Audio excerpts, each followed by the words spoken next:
Well, howdy there, partners. My name is Cowboy Caleb, and before I get talking more about this video, I would like you to visit dougcalebstudio.wordpress.com for more information about my YouTube channel. Now, I am going to be talking about something that took me all day yesterday to make. I had to join a special class to do this, and I was there was only 8 people, 8 teenagers that got to do this class. The slots filled up pretty quick. Now, what I am about to show you is something you have to be careful with. But this is it, and I'm about to show you a knife. Now, this knife took me all day to forge yesterday. I got to experience what it was like forging a knife, bladesmithing it, and I got this little cool handle. It's made out of paracord. It's camo green. Green is my favorite color, especially dark green and camo. And it's really sharp.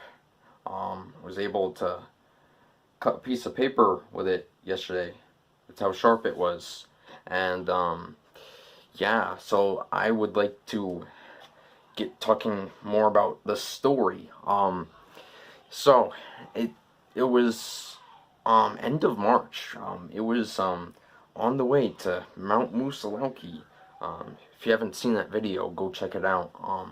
On the drive to Mount Moosilauke, a mountain in New Hampshire, it was a long drive. We were talking, and my mom and my grandmother told me about this knife class that I should join. At first I was thinking, yeah, no, knives aren't really my thing, and especially the price. To me it was pretty, well, it was a fair price for the event. It's only $100. It wasn't that bad for a bladesmithing class. That's really cheap. And you get a sharp knife that you get to keep after you forge it. And but later on the hike, I was thinking, you know what? Might actually be cool for me to learn how to make a knife, and 20 years from now I can show my kids that I forged a knife when I was their age. And I was thinking that 20 years from now I could look at this knife and think, yeah, what a happy memory. And so and I thought it was pretty interesting to get to know how to forge a knife. So I decided yes, and I signed up for the event. It was a class that and one of my family members actually works there, and he was one of the instructors in the class. He wasn't my instructor, but he was one of the 4 instructors that got to teach how to make a knife yesterday. And yeah, so it was only 3 weeks later, on April 18th, which was just yesterday, and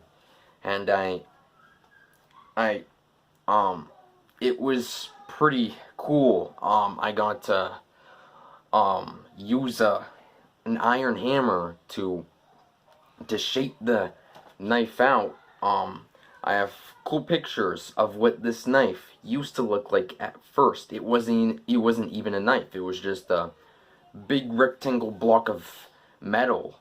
It didn't look anything like this before I forged it into a knife. Yeah, and my instructor was Herb. He was a really nice guy, and he got to teach me and help me and instruct me through making a knife. And and it was pretty cool getting to see how metal can bend like that if it's above 1500 degrees in the fireplace. I don't know what you call it, but it was pretty cool making a knife. It was cool getting to learn how to grind the knife. Yeah, I had to be careful with the grinder too. Don't want to put your fingers on that sandpaper while it's still running. And yeah, I and so we were doing the heat treat process of the knives. So we had to wait an hour while the knives did their heat treat.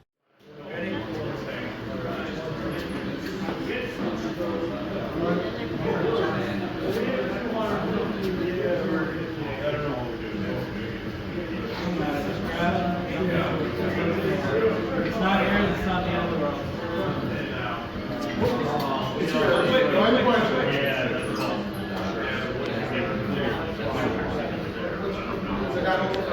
Keep going.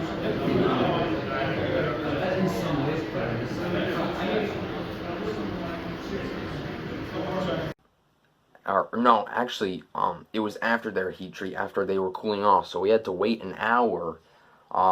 So during that hour, we got to forge a hook, like a hook you can screw to the wall and hang like a cowboy hat or something. I actually want to see if it holds my cowboy hat right now.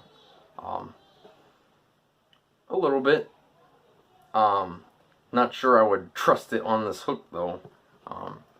Yeah.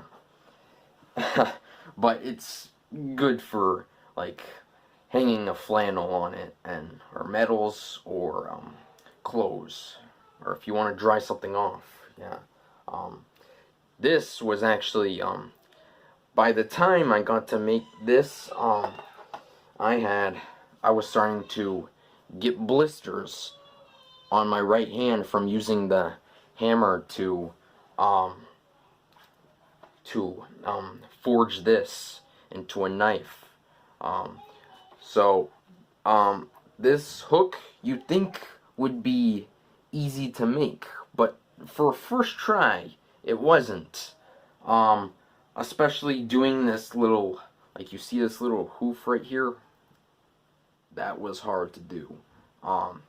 Yeah, because you can't use your hands to bend it once it's hot, or else you'll get really badly burned. I've actually, there was a couple times that I almost got burned on the 1500 degree metal, but I somehow didn't. And I'm really glad about that. But yeah, this was pretty cool. This twisted detail was actually not hard to do. All I needed to do was heat this part of the metal up, and I just twisted it with a special bar. Yeah, and it was actually easy to do that part. I would say it was easy to this flat piece right here, so that the nail or screw can go here. That was easy to do too. And twisting this into like a half circle so that it could hold any clothing or things it was hard. But again, for like a first try, it's always hard for a first try, but once you do it a second time or a third time, you get the hang of it. I've learned that in many other things. And they screwed this hole for us while we got back to working on our knives an hour later. And the next step, after we worked on our hooks, was I'm trying to remember. Yeah, after basically they did their heat treat and cooled off, we made the blade sharp so that it could be a knife and cut. And yeah, and then it was basically ready for the handle to go on. And again, like I mentioned earlier in this video, I just did a simple knot for putting the paracord on, and it was green, my favorite color. The cool thing about paracord handles is you could always just take the handle off, or just, it's super glued, but you can just cut it, and then you could redo the handle, do it a different color if you want. That's the cool thing about these paracord handles. My instructor Herb, he actually gave me some spare paracord to be practicing with the handle and experience different colors on it. I didn't have enough paracord to go all the way to the end. It was supposed to go all the way to the end, but to me, I think it's cool and it fits me just perfect. And we got a cool little hole here that we drilled for like a wrist, like a rope to wrap around your wrist when you're using it to cut things. And yeah, it was a pretty cool event for me. I definitely think it was worth the money, and I might even do it again in the future. They put up classes every spring and fall, and yeah, and they do welding classes too, and it's pretty cool that to forge a knife, and I would recommend forging a knife for you guys. It's hard, but definitely practice will perfect it, and I think it's a really nice skill to learn, and maybe even a future job to learn and get to know better. And yeah, this is the end of this video. I hope you all enjoyed this video. Tomorrow is a special bonus video that I would like all of you guys to watch. It's a bonus video about celebrating the 2nd anniversary for Caleb Studio and celebrating my 15th birthday. It's coming out tomorrow at 6 a.m. so stay tuned for that video. And just a heads up and a reminder that I will also see you on Friday, because this week is starting. Every video's Tuesday and Friday at 6 a.m. and I will see you tomorrow and Friday.